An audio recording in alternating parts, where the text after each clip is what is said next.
Ray MorningOwl. I go by Ray the Nihilist.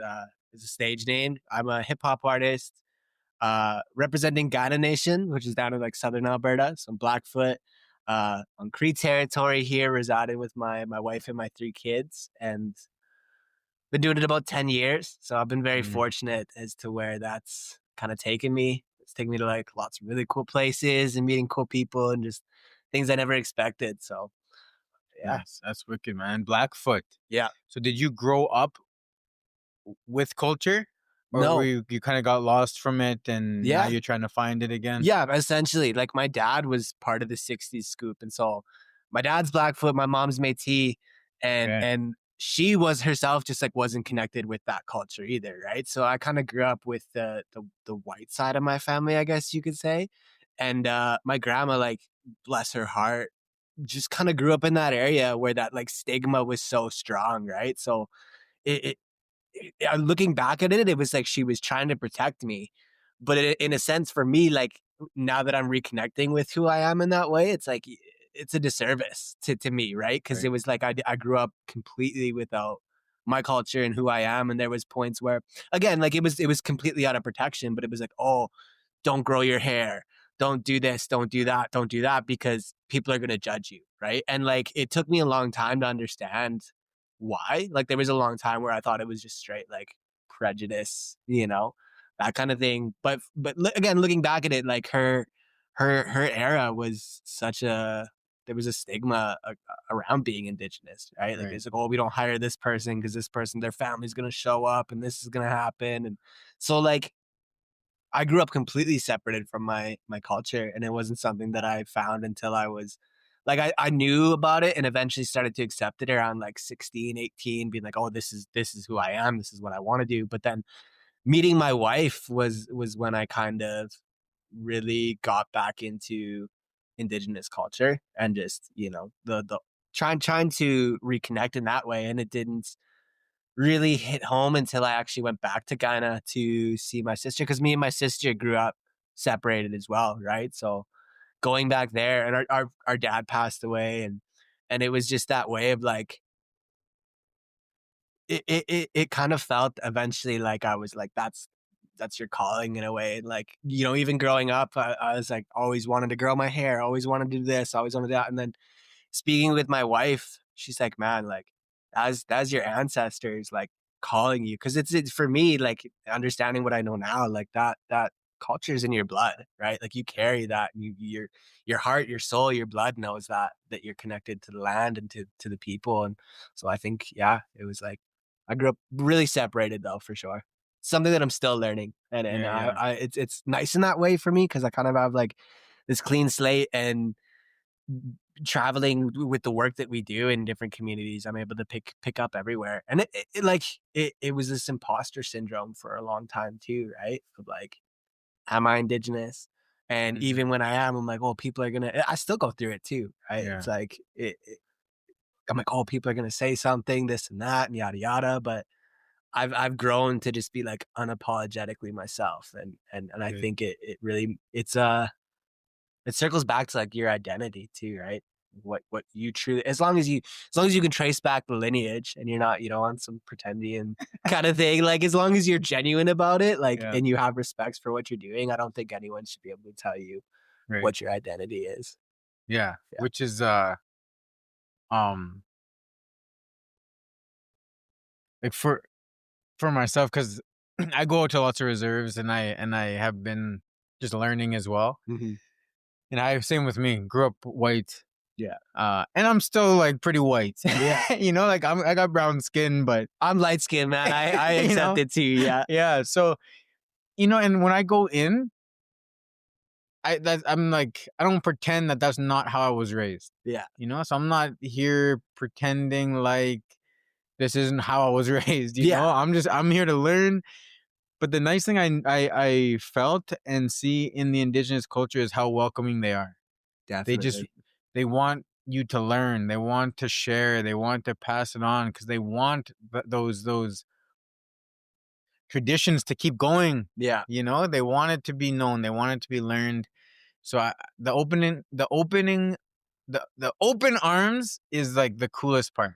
Yeah, and I think that's what gives me this like form of safety in that way. Is like, Right. and I used to even, man, I'd go to powwows even, and like that'd be a thing for me. Was being like just feeling like this like outsider on the inside. You know what I mean? It's like I know I'm indigenous, but do people know I am? Like yada yada. And eventually, like once I really accepted that, like nowadays I go and like look around. I'm like, oh, dude, you belong here. Like, Yeah. there's why wouldn't you, right? And I think it's like we have this thing in ourselves where this and there's like it's valid for sure, but there's this like preconceived notion that if you didn't grow up in the culture, you're not from it, right? Mm. When it and it's true, like it's exactly as you said, like you can't. I don't pretend that I'm not like that's why I say representing Kainai Nation too, right? Because I didn't grow up there. It's Right. but it's something that I'd like to claim too. Like there's it's for me. I wish a lot of people understood that, where it's like my biggest thing once I really started to accept it and people would try and call me out on it is like, man, you think I asked for that though? You know what I mean? Like, you think I asked to be separated? You don't think Right. that I didn't want to be a part of this and understand who I am? And now trying to find your way back in is like navigating that's hard, man. So Mm. it's like, but I agree with you. Like, it's nice to go. I made the joke. We were up in Stanley Mission and we were doing a thing, and I'm like, "Oh, I'm Blackfoot, so like I'm an uninvited guest here. I get it." And even then, they're like, "What?" They're like, "No, man. Like you're welcome here. Mm. Who cares where you're from or what tribe you are or anything like that." They're like, "Man, we like again, we just want you to learn." And it's like it's again, it's I think as Indigenous people, like we've lost our way in that sense where we were like intercommunal. You know what I mean? Like we used to travel, we used to trade and barter and like all those kinds of stuff. So like for me, that's what I was gonna say earlier is like I'm blessed to have this like clean slate and go in with an open mind wherever I go. And I learn, like I have a buddy from here actually who's Blackfoot and like he jokes with me all the time. He's like, man, you're more Cree than you are Blackfoot. It's because I'm around like so much Cree people and like Yeah. and I get it, So it's like it's fun though. It's and again having that clean slate, like I look at it as like an opportunity to just always go in with like an open mind. How long have you been learning now? Um, I think I'm still learning, dude. Like I'm always learning. I'm always trying to. I'm at a point for me where like I respect the values and the beliefs, and I try my best to implement them into my Right. daily life. But even like five years ago, like I was still learning, and like I just recently in the past like few years here started smudging and trying to smudge daily and things like that. Right? Like I think there was this like side of me that was just like, oh, like don't do that, or like had I wouldn't call it a fear, but just like uh, this question of like, is this really who you are? And Mm. so I've been trying to learn. I'd say probably yeah, going on like 5 years, but 3 years with a lot of intention and a lot of understanding. And it there's a lot of trauma too, like within my story with that kind of stuff. So it was tough almost going back and like like even like as I was saying like I knew a lot about this territory about Cree people and etc. But I didn't go back home until 5 years ago. So I'm still learning about where I come from Right. and where I Kainai Nation and the Blood Tribe and Blackfoot beliefs and things like that. So that's even Probably that lots of stuff. the ceremonies and stuff are Cree Y- that you know, hey? Yeah, So exactly, learning the man. And Blackfoot it's ones. like it's good in that way because like Blackfoot people and Cree people, we're all Plains people, right? Like Okay. so a lot of them do Mm. intertwine in a sense, just different like little things here and there, different Right. different beliefs and different things, right? And practices and the way that we do them. But like it's still I still can go down there and feel like I somewhat fit in. So but yeah, it took me even up until like 2 years ago to really like go back to my roots and like rediscover those things for me. So that's been a huge part of my journey. Yeah. That's cool, man. That's like, how does that go with, because now with this journey, trying to find your culture and the ways, but then you think of nihilism, the nihilist, Yeah. where did that come from? Because that's kind of like the opposite. Yeah. Like life is meaningless. Like there is no reason. Yeah. Right. I get asked that all the time. No, I do. And I don't even hate the Yeah. question either. Because I think there's like this people hear that word and they're like, oh, like he's just got to be depressed. He's got to be this and that. Like, but that actually stems from when I started rapping. And I was like, 16, 18, like really, really young. And like, obviously trying to figure out who I was, having like an identity crisis essentially Right. on top of it, right? Like I was at a time and at a point in my life, it's a really low time and like going through a lot of depression and like a lot of teenagers go through, right? So mixing everything on top of it wasn't fun. And I just felt like, oh, I don't have a purpose. You know what I mean? But at the same time, like I don't want to be this person that is just like, that's who I am. And so I put it as like this anchor almost, being like, I'm going to call myself this so that I can come out the other side a different person and call myself that. And it's funny because like at the time I was like, partially there was a story behind it, and it's like now it makes sense. But like then I was like, oh, this is who I am, yada yada. And now looking at it, it's like, no, bro, like you were again, it's an anchor for you. And in the 10 years that I've been doing it, like I've found purpose in multiple ways. On my both on my personal journey and on my professional journey.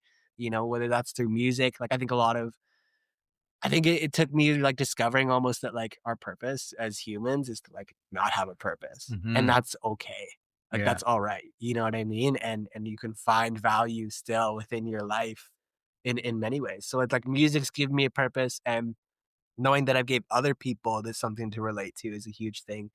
My wife and kids are a purpose. Like I try and find it everywhere now. But it was like, I'm going to call myself this so I cannot be that. And that's something that like I've heard like, oh, it's not a marketable name, yada, yada.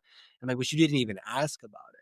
So I love answering that question. Yeah. I get asked that all the time, and people are like, sorry, it's such a generic one. I'm like, no, man, I love telling the story because it's inspiration for people. So and I had a feeling that it came from when you were searching when you were younger. Yeah. Because that's kind of, not that I know you very well. Yeah. But the times I've met you has been great experiences. Yeah. Like I never ever thought like, oh, that guy's depressed. Yeah. Like that was never what came to my mind anyways. I always just thought like, man, there's a story behind that. Yeah.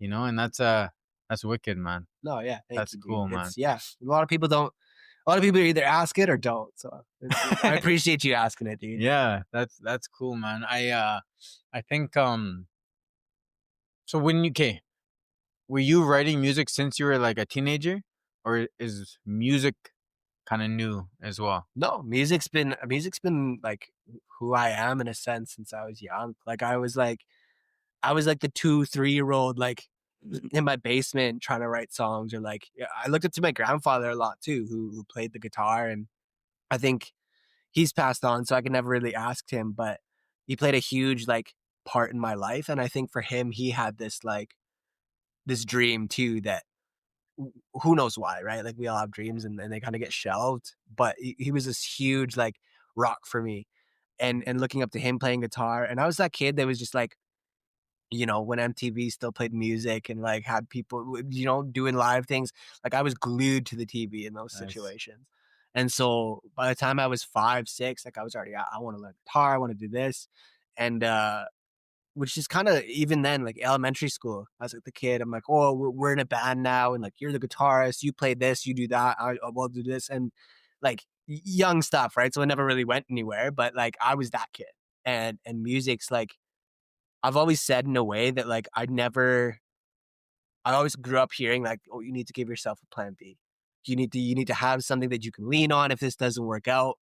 And I think like I was the kid that like turned around. I was like, man, I don't want a plan B. Because that just means I'm set up and ready for plan A to fail me. Like, why would I want to do that?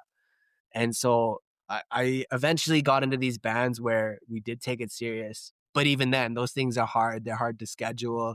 Everyone's like crisscrossing each other, and you're young too, still, right? Like I was 16 at the time, and it just didn't really go anywhere. And I remember being like, man, like I remember telling the group, I'm like, man, I love you guys, I love hanging out with you, I love making music with you guys. But I was like, if we don't do something in like the next 6 months, then I'm gonna go. I'm gonna do my own thing.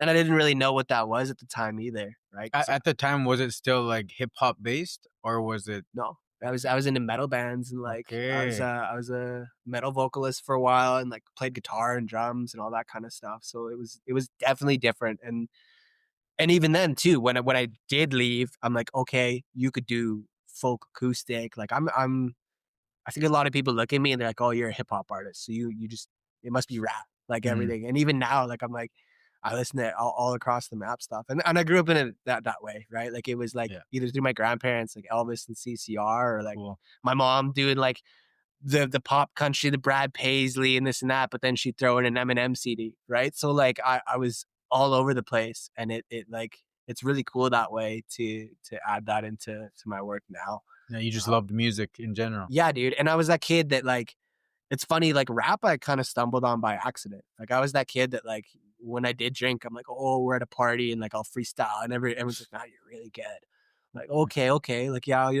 but never took it serious, right? And I think like the what I was doing at the time had a play in that, and but then eventually I'm like, when I did go solo, I'm like, well, you can rap, so why don't you try rapping?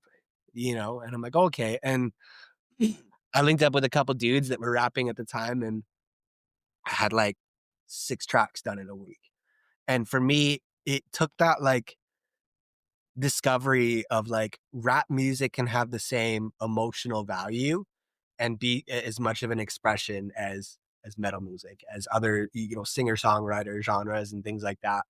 And so I had a lot of like, I think at the time it worked out because I had a lot of like pent up things, anger and sadness and like all kinds of emotion that I needed to get out. And so, yeah, ended up with like 6, 7 songs done in like a week. And then within like 6 months after that, like 3 different projects that, haven't even came out, but it was just became like this massive outlet for me. That's wild, man. Yeah. It's cool because like with my brothers and sisters, because there's 5 of us growing up, and we're all so different. But like, because I was like more into hip hop. Yeah. But then like I had so much respect for my older brother, and he was more heavy metal, like pretty intense stuff, like Cannibal Corpse, Yeah. like that kind, like. So like I also liked that kind of stuff, because my brother got me into it, and then moving out here, 'cause that's when I was in BC. Moving out here, then like country, everyone's listening to country. Yeah. And it's just like, man, I just appreciate good music. Yeah. Yeah. I find that 90% of it isn't good, but the 10% of every genre, there's so much good. Yeah. Everywhere. Oh yeah, man. And that's been a huge thing for me. And I think it's like, especially as you grow, like when you're younger, you have this like ego in a sense that you don't even know about. And you're like, oh, like if it's not this, I don't want to listen to it. And that was me, man. Like for a long time, I'm like, when I was into metal stuff, I'm like, I don't want to listen to rap. Like that stuff sucks, this and that. And like, then I got into rap and I'm like, well, I don't want to listen to like pop music. And then like, Yeah. I was working with a dude at the one time and he was a bit older than me. And I was like such a music snob. I was like, bro, like, I don't want to listen to this record. It's not a classic, yada, yada. And he's like, man, eventually you're going to get to an age where you realize that good music is good music. It doesn't matter what it is. And I think I've definitely got to that age. And like, I'm very appreciative. Like I kind of left Saskatoon for a while and moved out to BC for a bit. And it was a small like city, Cranbrook, like 15,000 people just over the border of Alberta. And like doing hip hop there was like footloose, trying to get this like, be like, man, this can be something. It can do yada, yada. And coming back, I like almost completely separated from like the hip hop community that's here. And now I do work with just about anyone. Like I have such an appreciation. I have friends that do country music and like friends that do bluegrass and some friends do pop. And like, that's kind of who I mix with now. And it just gave me such an appreciation for exactly as you were saying, like there's 10% of like all good things in every genre. And like, I've even messaged some of those people where I'm like, man, I would never think I'd be listening to like bluegrass banjo music. Yeah. But like, because I seen your show, like I put on your album. And I love it. Like, it's such good music to just, again, yeah, you get this appreciation for like everything, I think. So when did you come to Saskatoon? How old were you? About 5. I Okay. think. Yeah. Because And we like grew up high in. school, elementary school was in Saskatoon? Yeah. Like I was I would say I was like a mutt in that sense, where like I was born in Toronto, and then I was born 3 months premature. So like Dang. really small. My parents Tiny. were actually, it's a funny story. My parents were carnies. And so like we are just traveling around and traveling around.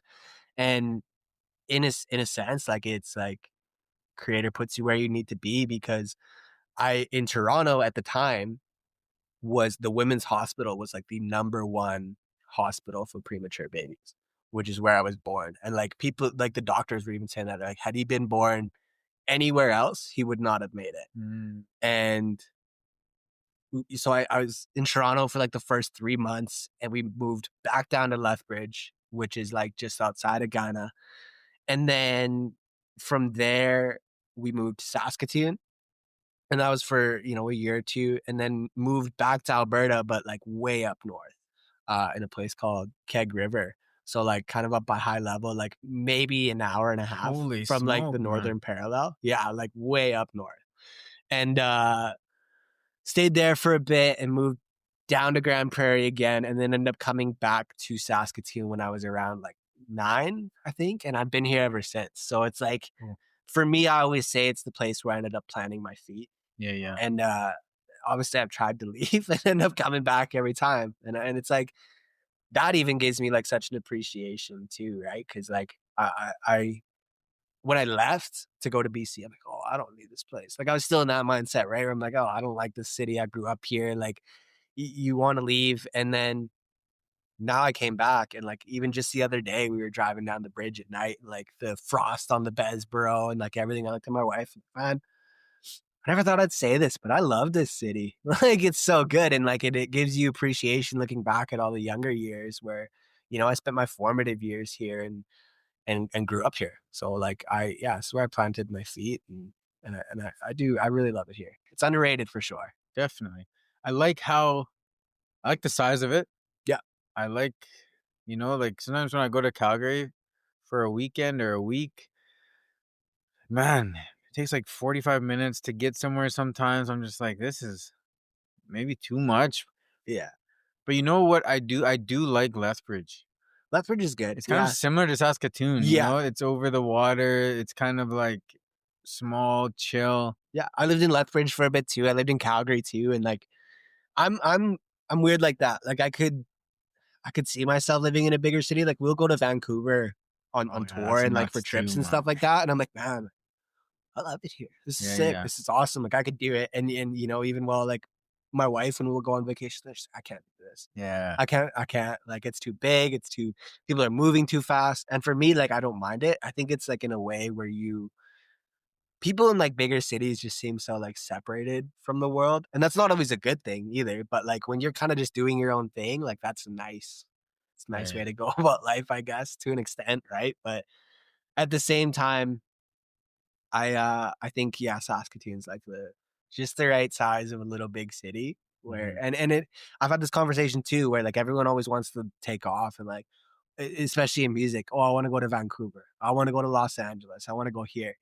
And for me, it's like, why would you want to do that when even in Vancouver, you're like one of X amount of people who are trying to do the exact same thing as you are. Right. And here there's a lot of rappers here still, but There's like a lot, yeah. there's not, you have I think you have a better chance of being from somewhere like Saskatoon or like Lethbridge and sort of making it out, I guess you could say, because there's that people go, oh, like when does a rapper came out of Saskatoon? You know what I mean? Like, and then it surprises people more than anything. So I think, it's very fortunate that we come from where we come from. Right. Yeah, it's so odd now with social media because, like, honestly, now it doesn't matter where you are. Like, you can, especially with things like TikTok. Yeah. You could just like post daily, and then something gets seen. Yeah. Like throw things in people's inboxes. Maybe somebody gets back to you. Yeah. It's like such a different way to do things now. Oh yeah, it's the most like accessible. Like this generation has it really good. Yeah, You know you what can I just stay mean? in your house and Yeah. stay there until you make it if you want. No, exactly, dude. And you can do everything from there. Like kids are making. I had a friend who made every song from his iPad Mm, and like his little like Apple that's headphone mic. crazy. And like, was it like massive studio quality? No, but was it good music? Right. It's like, yeah, And like, when it's a reel, like a 15-second clip, yeah, it doesn't have to be anything special. no, exactly. And it's even like the kids too. Like I almost sounded super old. The kids nowadays, but like I have a younger buddy who he plays drums for me from time to time, and like we were even talking about it the one day where I'm like, man, I wish my social media was a little bit better. Da da da da da. And he's like, man, he's like, it's not bad, but you're making like really personal, like who you are content. He's like, we don't want that, bro. He's Right. like, no offense. Like, I want to know about you, but he's like, the world out there doesn't. They want 5 to 7 seconds. They want something funny and they want to scroll and go past. And that's Right, it. right. And it's like, it's a gift and a curse in a way, right? Because it's like, again, it's the most accessible generation. You can make music from a home. You can have your own camera. You can do this. We don't need these like big record labels to be doing this stuff. But at the same time, people's attention span just like isn't the same anymore. Like I was talking with my daughter the one day. I'm like, oh, da da da da about throwing on an album. What's an album? It's like, oh, like you don't even like the idea of like. I grew up and like you buy a CD still. You know what I mean? And like I'm gonna go and I'm gonna listen to this from front to back and like digest it, everything and like really getting into it. And now kids are just like, oh, I found this song on TikTok. It's a good song. I don't even know who the artist is, but it's a good song. So it's like gift and a curse in that way, I think. Yeah, that's so interesting, man. How old are you? 28. 28. Yeah. Okay. So, yeah, man. We freaking it's so interesting because of how quickly things change. Yeah. Like it's almost like, cuz I remember back when I was like trying to hang on to things, Yeah.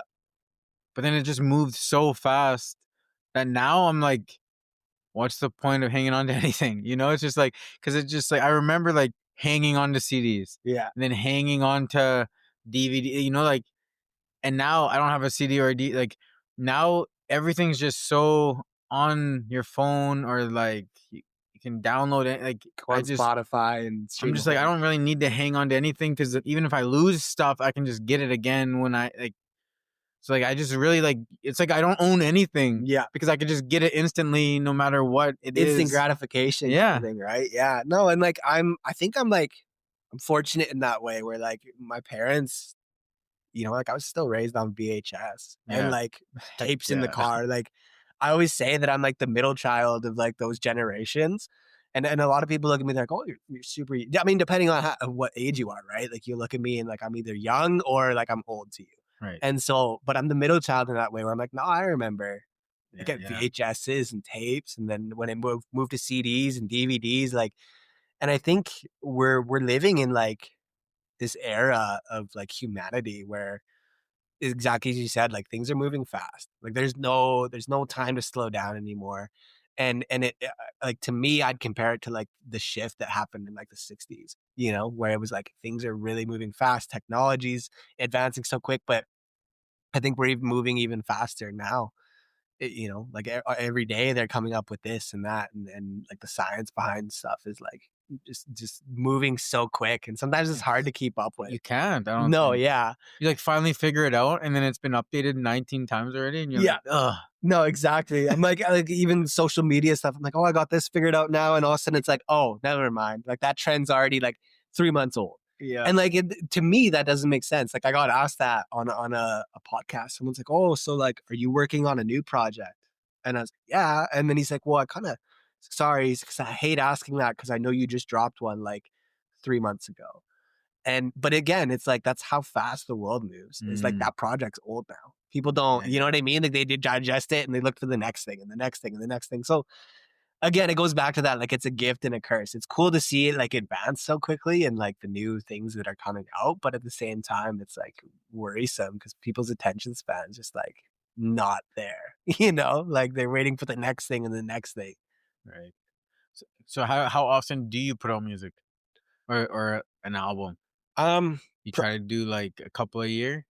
No. Like No. for when I work on a project, it's like I try to take my time with it. It's either done in like a week and a half, and then it sits in my vault until I'm like, oh, okay, yeah, I'll put this out.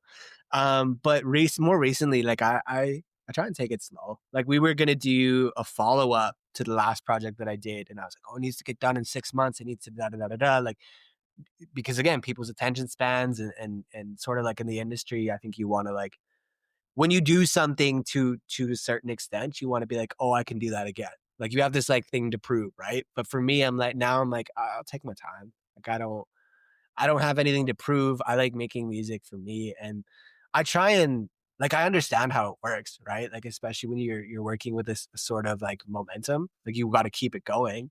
But I'll do a project like every 2 years, even sometimes, Okay. and they're usually smaller too. Like I haven't done a full length album ever, so and that's something that I'm kind of like holding off on. I think I got asked that the other day when are you gonna do like a full album? I'm like, okay, but what about these projects? Like they're still good bodies of work, you know? Right. And for me, like, I don't know if it's holding off for like the funding or just like me partially, I don't think I'm there in my career yet. And that's Mm. 10 years in, you know? So like but I try and do, yeah, like every 2 to 3 years, sometimes every year. But I'm always dropping songs too. Like I'll always work on this song and do a music video and do this and try and like, because it's like in today's day and age, you have to maintain somewhat of a relevancy, even if it's just like knocking on a figurative door and be like, hey, I'm still here, you know? So I keep busy, but I don't think I do as much as I'd like to. And I'm okay with that, you know? Right. Do you record your own music? I used to. Now, like I do a lot of my beats, so I make my own beats, and I do a lot of demos. But I recently started working with Matt Stinn at Rainy Day Recording Co. here in the city, and I think that formula of like making this at home and then taking it in has been really good for me. And it's in a way where like I think for me personally, I'm always advancing and always working on new skills, but I think I've gotten it as good as it's gonna get without getting an extra set of ears on it.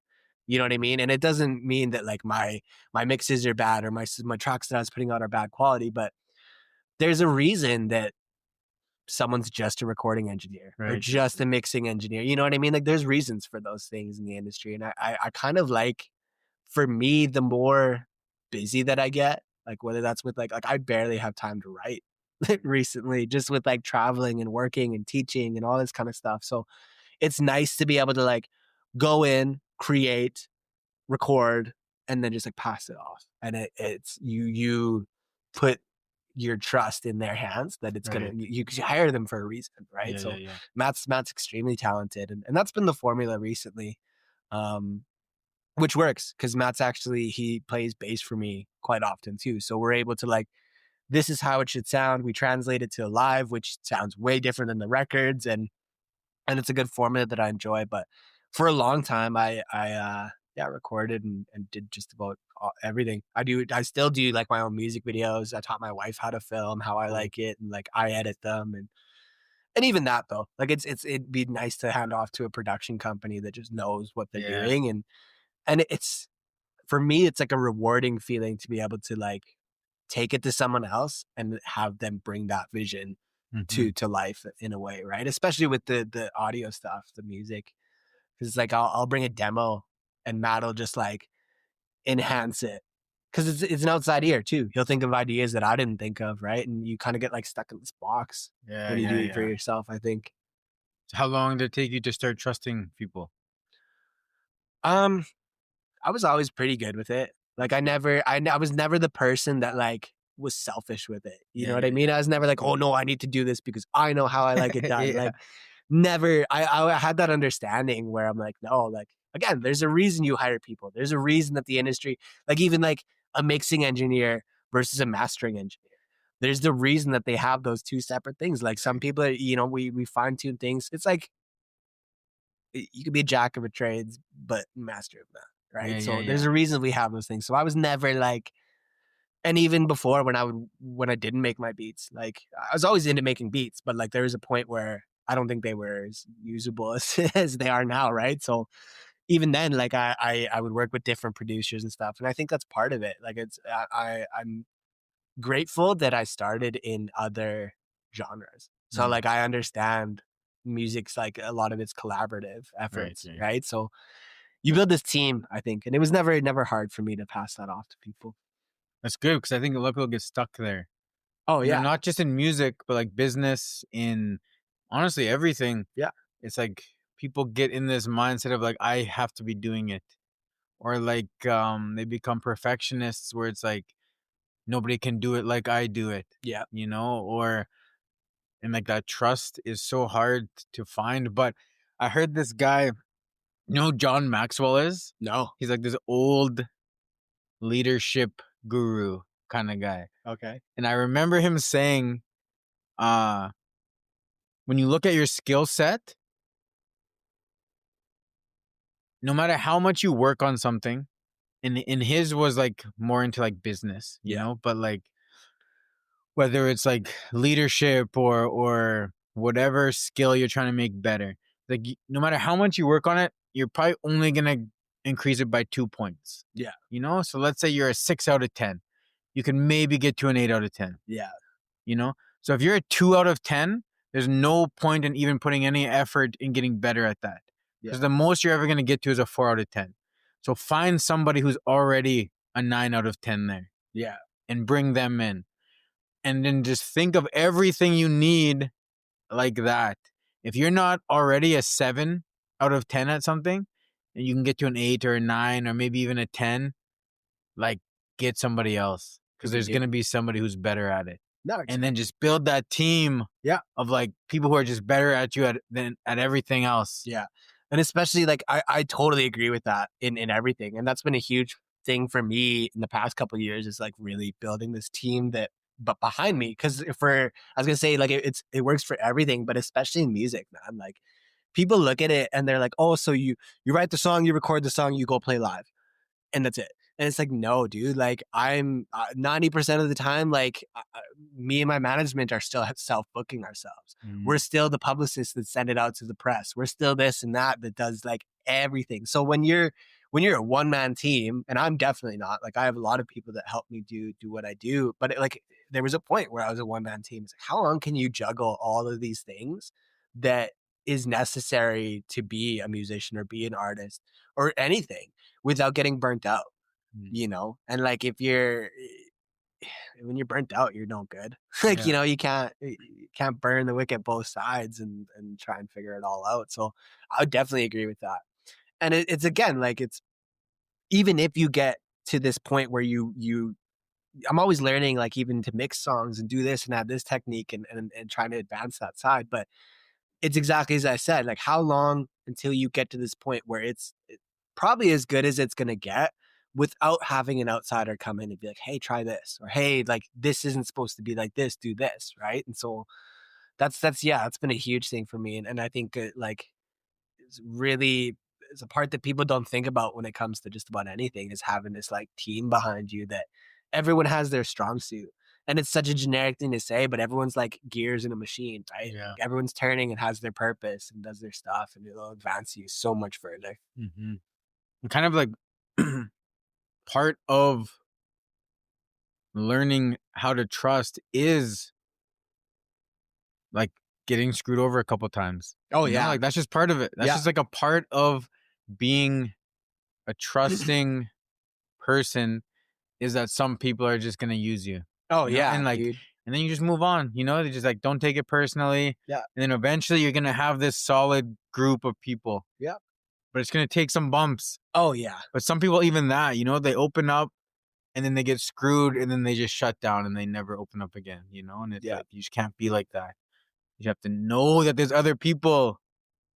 Other good people are out there. Oh yeah. And it's happened like more than I can count for me in the industry and the music stuff. And it, like exactly as you said, like I'm the person where like I'm really trusting.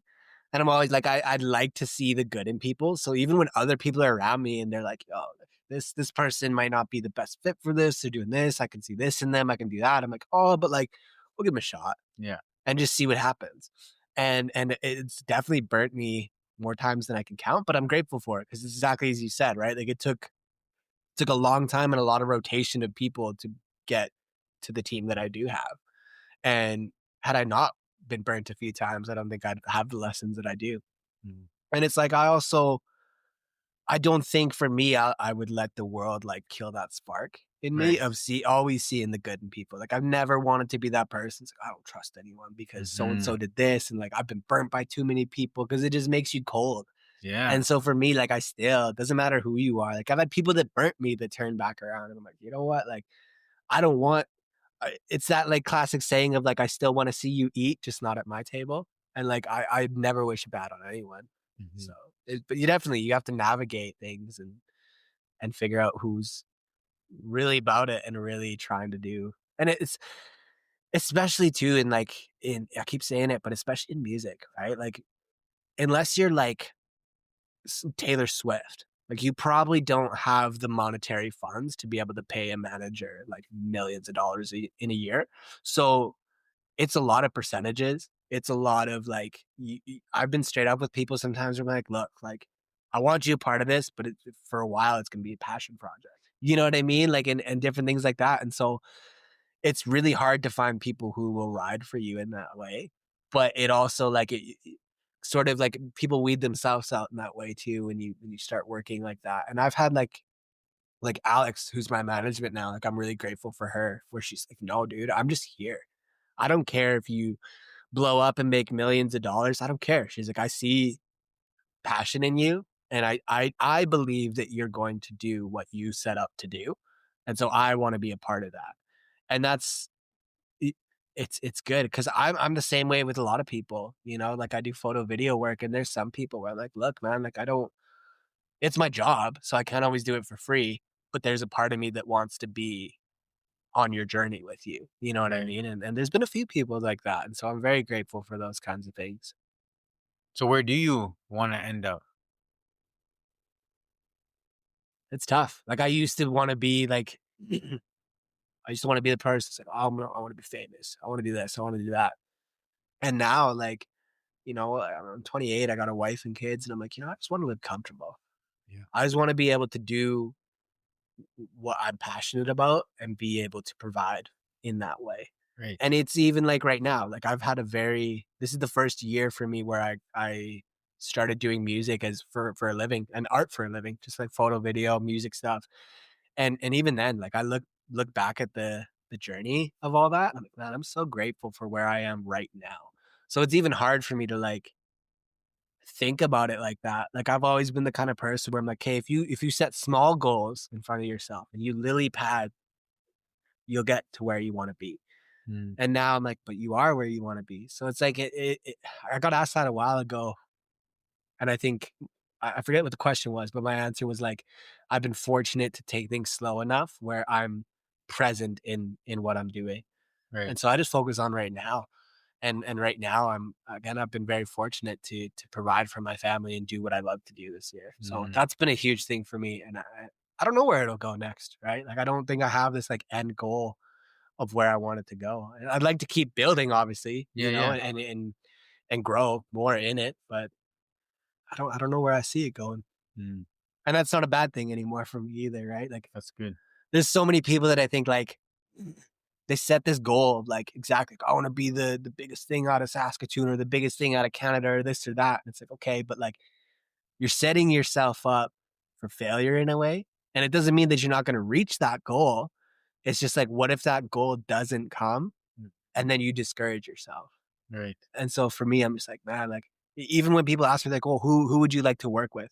There's a few people out there, sure, that like I haven't done songs with that I'd want to, but a majority of the people that I've set out to work with, I've either done songs with them and it developed into a friendship or we've worked together in some capacity and etc. So like I've been very fortunate of setting those goals small and ending up kind of where I want to go in the process. Mm-hmm. That's cool, man. It's like you know what? I was just.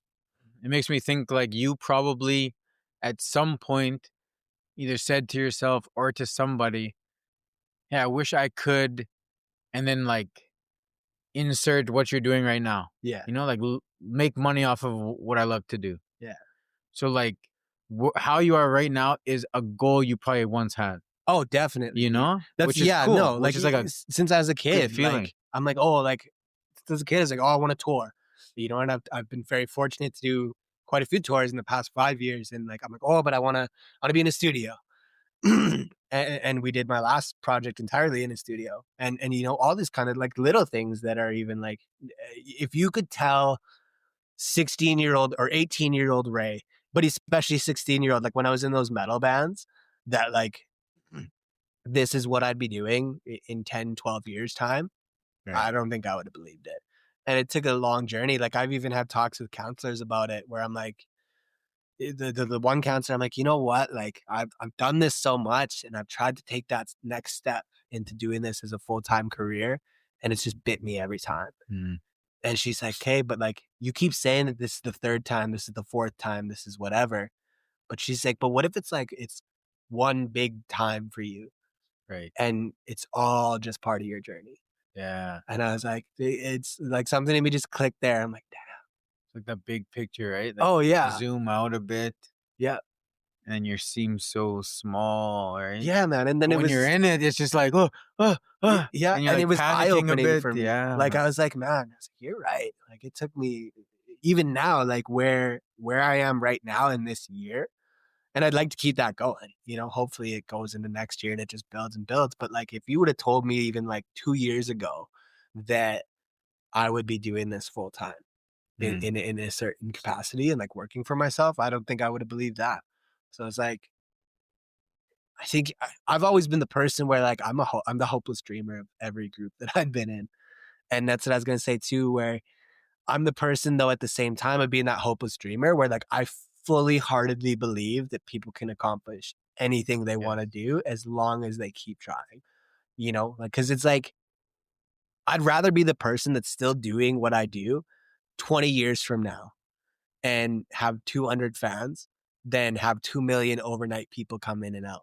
You know what I mean? Like I think when you have talent and you have hard work, longevity is your only enemy in that way. Like as long as you stick to the path, like it'll come eventually. People can't deny things for only so long, right? And then yeah, you just gotta keep working, man. It's like the balance between like for the longest time I was just like, and honestly I probably still am, but very like outcome focused instead of process focused. Yeah. You know, and I think I'm still kind of maybe wired that way. But lately I think I've been like chilling a lot more and just like feeling where I'm at. Yeah.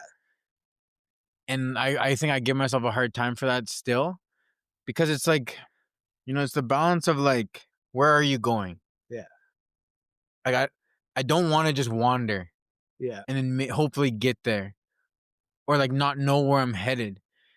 But then also you kind of need the balance of like that healthy relationship with failure. Yeah. You know, because some people, like you said, they'll shoot for something, won't make it, and it'll just crush them. Yeah. And now they're crushed for the rest of their life. And that's like in their mind, I'm a failure. Yeah. But then some people have like a really healthy relationship with failure where like failure is just inevitable. Yeah. And it's just like you fail, you get back up. You fail, you get back up. You get a win. You fail, you get back up. And then all of a sudden those wins are outweighing the failures, or maybe just like are worth it more. So the failures don't seem so harsh. Yeah. But not everyone can build that healthy relationship with failure. So then it's like there's the people that maybe can be outcome focused because they have a healthy relationship with failure. And then there's people who need to be more present. And so it's like, it's interesting. It's like that was one of the biggest advices I got like really early into my rap career, was like, never be, probably like 6 months in, was like, never be afraid of failure. Yeah. Don't be afraid to fail. And like nowadays, like looking back at it, I'm like, I've been the like go-getter for a long time, man, where like I love failing. I love learning from it, and I love being told no. Like, because when you like, it's like booking a tour. Like, I love when like people like underestimate me, or you'll call this venue, you'll call this promoter, and do this and do that. I'm like, oh no, dude, no, because I'm like, okay, I'm gonna find a way to make it happen. Like, with or without you, I'm gonna do it. Mm-hmm. And that's been like, it's like I said, like I've always been the hopeless dreamer, but at the same time, I've been the person, like I've noticed that in these places, in spaces with people where like I'm the one that's like, I'm gonna go do it. I'm not just gonna like, it's not just gonna be a dream for me. I'm gonna go, it's a goal. Like I'm gonna go and do this. I'm gonna make it happen. Somehow, some way, doesn't matter how long it takes, like I'm here. But at the same time too, like I'm here for the ride, right? And like exactly as you says, like having the outcome focus versus like the process focused, where I've been able to check myself. Be like, dude, slow down. Like, because you're going to like, you don't want to get to the end of the outcome and then look back and be like, man, I missed it all because I wasn't there to take it in, like I mix myself between the two. So, right. I've recently got into like long distance trail runs, like in the mountains and stuff. And my buddy Estevan, we went, and our perspectives were so different, and it like opened my mind so much. Because for me, because of the outcome focus, I'm just like, let's get to the end of this. Like, let's go. I'm like, my head's down. I'm not even looking at and him, every time we come over a mountain, he's like, oh man, are you seeing this? Yeah. And I'm like, dude, it's the same as it was like, back there. Bro, keep let's going. Go. Let's finish this. And then like thinking about it after, like that was the difference. That was like the outcome versus the process. He was like sitting there appreciating the process. Yeah. Like it was hard. When we got to like a place with a nice view, he'd sit there and he's just like, oh my God, man, this is so beautiful. This is like, and I'm just like, let's go. Like, yeah. And now I don't even remember what it looked like. I remember I got the medal. Yeah. Yeah. And it's and he's like a really good friend of mine. And he's a good person to bounce ideas off of because we're so different. Yeah. And sometimes like he can just like bring me down. But then sometimes I can like pull him forward, and it's just like we level each other. Yeah. And it's yeah, man, it's a good friendship. Like I appreciate that. Yeah, man. For sure. Sometimes, even though like I'm aware, sometimes I'm aware later. Yeah. I'm like, dang it, I missed another thing. Yeah. No, and then like I think you have to enjoy, especially like growing like a music career. Like there's points where like we've gone and like played for like 300 people, and the next night is like 9 people. You know what I mean? And like I think I'm appreciative of it all, and that mindset exactly is like what makes me happy with it. So I hear you, dude. You gotta like you have to be able to stop and like really take it in.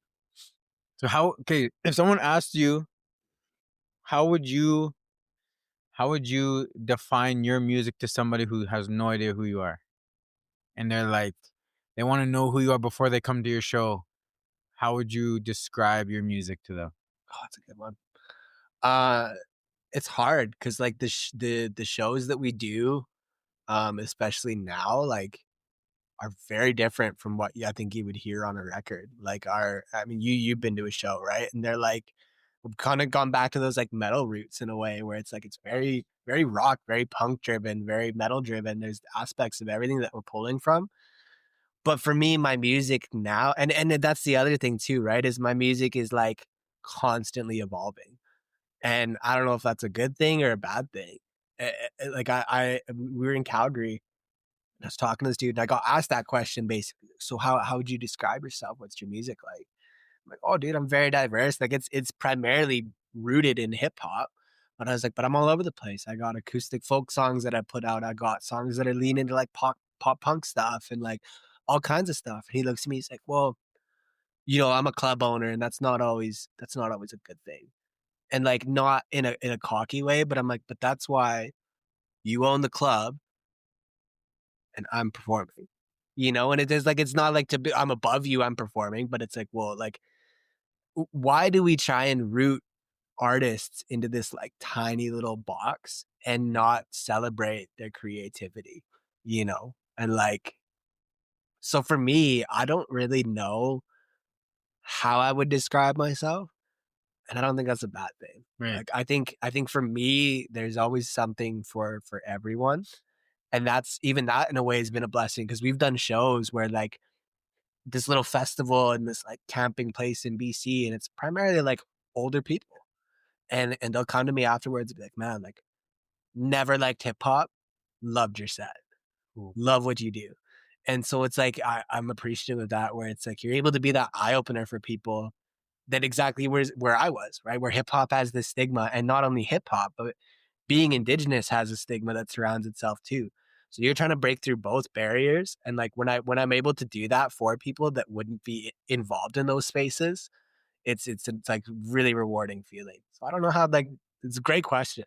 I don't know how I'd really How would describe it. you okay, I don't know if maybe this has happened already, but because you evolve so quickly and you dabble in so many different genres, have you ever had somebody go, listen to an album, fall in love with your music, go check out your next album, and it's completely different, and they're like thrown off because it's like, this is what I came for, and now this isn't what I came for? I haven't had that experience myself. Um, I'm sure some people have felt like that though. But me and my producer engineer like just had this conversation the other day because we're working on this project now that it's like it's way different than the last one. Not in the sense like we're working with a lot more live instrumentation. We're doing, I want to do some songs on there that are just like singing and just guitar and like real drums. We're working with live pianos and like all kinds of stuff. So, but his comment on it, he's like, I think he's like, I could put this next to Blackfoot Boy, the project that I just released, and they would live in the same world, if that makes sense. He's like, they don't sound the same, but they live in the same world. And I think I've always had that approach where I listen back to a lot of my old stuff, and I think the main thing it shows is just like progression. You know what I mean? It's the same sound, it's the same thing, but it's just evolved over time. So I don't think I'd hope I don't disappoint people. Yeah. You know what I mean? But like, even with this next record, like I was talking to my wife, like, I hope people don't put this on and just like doesn't make them sad. Like it's not that like it's gonna be a sad record, but it's like for what we're writing and what we're working on right now, like it's a lot more introspective and reflective. Okay. Versus like the last one we did there was like is few things sprinkled in there, but it was a lot more of like my perception on identity or my perception on the social state of what we go through as Indigenous people and those kinds of things. And I'm like, I hope people aren't disappointed. Like exactly as you said, people aren't disappointed in like, this is a really reflective record. But I think music's supposed to do that at the same time. You know what I mean? Like for me growing up, that was my thing. I was like, cause I was, very introverted. And I was a kid that was like, it's nice to be able to put on a record, and even though that person's not there with you, someone has gone through the same thing that you've gone through. And I think even with this next record, like I know I've done it enough where I know that even if I write a song for myself, someone else is going to be able to relate to that because I've done that with other artists, right? And that kind of keeps me going in that way. I don't think again, I hope I don't disappoint people with any like changes, but I've never been like, and again, it goes back to it where like, I'm stubborn. I'm like, I'm not gonna, even if you were disappointed, sorry, but like, I'm gonna keep doing what I do. Like I do this for me, and music is my release. And if people gravitate towards that or relate to it in any way, then that's amazing. And I'm very fortunate that a lot of people do, right? But that's the other thing I've learned is you're going to put out, like I once did a song where it was just like, in my head, I'm like, oh, I want to make just a banger, just like a club banger with like auto-tune and yada yada and whatever. And they came back to me and someone in BC messaged me like, man, this song is such a motivation for me. They're like, I listen to this song in the gym and it's just a reminder of like, the song is called Chain Reaction. And they're like, it's a reminder of me that if you do good things, it'll start a chain reaction in my life and more good things will come. And that was just like a huge eye opener for me where I'm like, man, people are going to put their own spin on whatever you put out anyways. So just like keep going. Yeah. And I think it's like a lot of your fans, like especially your long time ones, are growing with you. Yeah. So they're changing too. Yeah. And I think like you're almost 30. Yeah. So like these next, like I think everyone's around their 30 is when the reflection, their self-reflection, like that's when it happens the most, like from like 28 to like 32, 33 is when you're like, okay, who am I? Like that's Yeah. when the biggest changes happen, I think, for most people. Yeah. So I think you're just in there. Yeah. But the people who are listening to you are probably around there too. Yeah. So like, well, and there's like, if you look back at it, I think that was always my thing. I think I wouldn't say it got lost in things for a while, but there was definitely a point where I'm like, I'm gonna, you know what I mean? Like you got caught in the rapper thing where I'm gonna rap about how good I am at rapping because it's so easy. Yeah. But like, That's funny. it's like there was always introspective stuff. Like my first couple mixtapes that I put out were all very, very personal, very deep stuff. And like there was a point where people would message me and they'd be like, "Yo, dude, like you need to stop being so depressed. Like people don't want to come to your shows and be sad, but there is people that want that." Yeah. And so it's like it's part of a journey where I think exactly it is as if a long-term fan was to go and back and listen to it, they'd think, "Oh yeah, that's Ray." Like it's still there. And for me, like it's, circling back to me, like I've always been that person. I've always been very deep, very reflective, very, I went through an identity crisis at like 12 years old. So like I've always been that person. And I think musically, I just didn't know how to put it into the right words. Right. In a way. So I can tell by how you speak that you've thought about a lot of things. yeah, man. Yeah. And I try and like, my biggest thing is like speaking with intention. Right. And cause I got ADD, man. So like I'll throw things out 90, like just 90 miles an hour. And like, I think back to all the people that maybe I like had good intentions with what I was saying, but it just came out completely wrong. Right. And their perspective of who I am as a person just like absolutely shifted.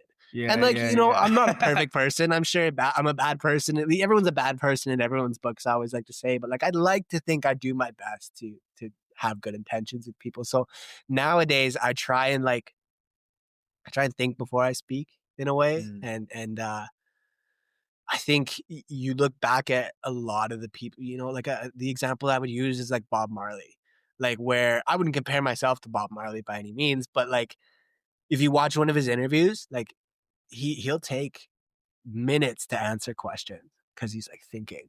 That's good. And that's such an admirable quality in people, I think. And it also has to do with like your vocabulary, I think, and choosing those right words. And so for me, yeah, I try and always just speak with like good intentions and convey myself into the best manner. And that's also part of me just being a people pleaser growing up, right? Like I have to prove myself to you in the right ways. And now like I stopped striving to prove myself to people, and I'm just going to put myself out into my best abilities. Right. So like I try and slow down. I try and speak from feeling, but not let it fly out as much. So yeah, it's honestly why I like how just hype myself up here. How my podcast is done. Yeah. No, but like it's like it's more of just like a conversation. Yeah. And like the people who have asked, like what are we going to talk about? And I always say I don't have no idea. Yeah. But like what you know and you don't know what you don't know, and that's fine. Yeah. And we're going to figure it out together, and it's way more genuine. It's more real. Yeah. And I'm just like getting the real version of you instead of like this practiced version that you practiced before you got here. Yeah, exactly. And it's just better for me, better for you, better for everyone listening. Yeah. In my opinion. No, and I love it too. Like those are the best. I've always had this thing with like interviews and podcasts where you'll do something with someone and you're like, oh, okay, I'm leading the interview. You know what I mean? They'll be like, well, tell us about yourself and do this and do that. It's like, okay, you did zero research on who I am. And even if yourself, like even if you didn't, like this format is amazing because it's exactly as you said, you're getting genuine people to genuinely speak on themselves or about their outputs and just kind of like their views and perspectives. And it's a really good thing. Cause like I do photo video work too, and we do like documentaries, and that's been like the biggest thing. People come in with like their paper, and then you're trying to like film them, you'll ask them a question, they'll be reading off the paper, and you're like, oh man, like you have such good answers, and like you're such a good person, and I wish you trusted yourself enough to just speak from your heart, you know. And that's, again, it's not a bad thing. People get nervous for sure. Like even when you asked me earlier, you're like, are you nervous?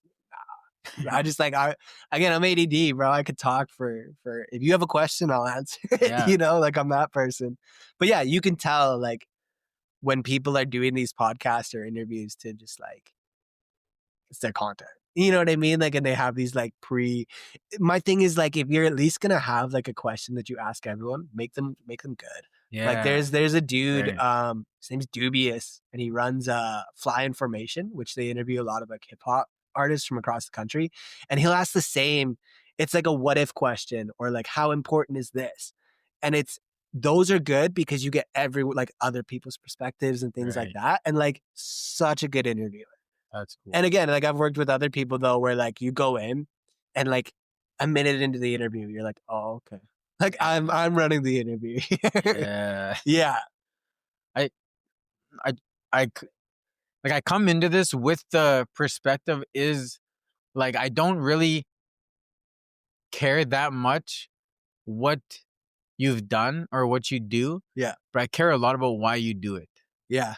So I try to dive into the why. Like, who are you? Yeah. So initially, probably my first 15, 20 episodes, I would always ask everyone who they are without what they do. So if I took away your hip hop, if I took away your music, if I took away your artistic, your videography, your pictures, like who is Ray? Yeah. How would you answer that? I'm a husband. I'm a father. I'm a brother. For me, I try and be just like a spark of light, you know, like we're in this universe where it's so big and people are so afraid to fall and to fail, where it doesn't matter what I'm doing. I just want to be that person that people can look at and be like, oh man, like I can do that too. And have people not, it's like I said, like I'm a hopeless dreamer, man. So like I want people to be like, oh, like my dreams shouldn't just be dreams. And it doesn't matter what that's with, right? Like I said, like I'm going to go out and do what I want to do. And for me, that happens to be like, it's funny that you say that because for me, it happens to be like music's just my entire life, right? So like it's part of who I am. But if I was to really, like really reflect on it, like I just want to spark a light for people of all generations, you know, and pass that down to we do a lot of teaching with the youth and workshops and things like that. And for me, like 99% of the kids are there maybe because they have to be. But then there's going to be like that 1% of that kid who's like leaves. Nah. And even if it's not hip hop, but they're like, oh, like I want to do something. I want to do something creative. And I think art, especially, like I just want to inspire people. Mm-hmm. That's awesome, man. Yeah. And I really appreciate that you said husband and father first. Yeah. That's cool, man. Yeah. It took me a long time I think for me, like I grew up with so much toxicity in my life, I guess, where like I'm still unlearning a lot of traits and things of the person that I don't want to be. But I'd like to think that I'm closer to being the person that I want to be every day. So for me, being a good dad, being a good husband, being a good partner, being a good family member to people is like, it's who I really strive to be, right? Because I grew up, I think it has to do with like being separated from my culture and maybe not having a dad and like etc. I was the one where I'm like, oh, like my family this, my family that. But like looking back at it for as an adult now, I think every teenager gets like that too, right? Like, but looking back at it, I'm like, no, dude, like your family is really all you have. That's it. And you know, I was raised by my grandma, and like me and her butted heads more often than not. But now looking back at it, I'm like, man, I'm so grateful for that woman. You look back at it, things are always different in hindsight, right? So like using her as that example, as a teenager, like, oh, you don't accept me, you don't want me to do music. And it like good story for that is like the one time I was talking with my auntie and I was like, oh, you know, because like my grandma doesn't support me in my music. And that was at a time where I was just like, she wanted me to focus on school, which is very fair. But I knew it already. I'm like, school failed me. You know what I mean? Like, I don't want to do this. And my auntie like took me aside. She's like, man, she's like, your grandma is the first person whenever anything goes good in your career, she's telling everybody. Your grandma bought you every set of headphones, every microphone, everything that you needed to do, you know, her and my grandfather to get to where you want to be. It's like reamed me out. She's like, so don't ever tell me that your grandmother doesn't support you. And like, again, looking back at things in just such a different way, that's a huge, I'm like, I think her and I's relationship really put that into perspective where I'm like, I just want to be a good family member to people, you Yeah. know? That's awesome, man. Yeah. That's cool, man. You've had some cool experiences, man. Yeah, man. Like, I feel like some people just have like this awareness, you know, like there's so many people who would go through those same things and it would just mean nothing, you know, Yeah. or like they wouldn't remember it, wouldn't impact them the same way. But it's cool, like the little moments you've been able to catch Yeah. and hang on to and learn from. It's it's nice, man. Yeah. Um, we're we're at but over an hour, so we'll probably wrap it up here soon. Yeah, man. Yeah. But I wanted who did that beadwork? This Before we one, go. it's from a place in Winnipeg. I forget the store, but it's from I don't even want to try and pronounce it, Okay. but it's in the Forks Market. We were down on tour there, and like I always, anytime we go to like any place, like I'm always trying to find like indigenous based food or indigenous based stores and like try and support them to the best that I can. So I don't even know who made it, but I just That's liked nice, it. man. Yeah, no, I it's like a it, really nice one. Thank you. And I don't think I've seen one like that before.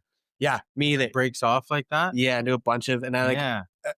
even then, like I was talking with my wife, like, are they supposed to be tangled? She's like, yeah. She's like, they'll just fall however they fall. I'm like, oh, okay. I've never seen one like that though. It's super cool. That's nice, man. Yeah. Cool, man. Well, yeah, man, this was awesome, man. Yeah. Like that was a really just a smooth conversation. Yeah, I like dude. how your brain works, man. You seem like a very smart dude. Thank you, bro. No, and But, thank you for having me. I love yeah. for me, what's big on what you do is like you, exactly as you said, like you try and delve a little bit deeper.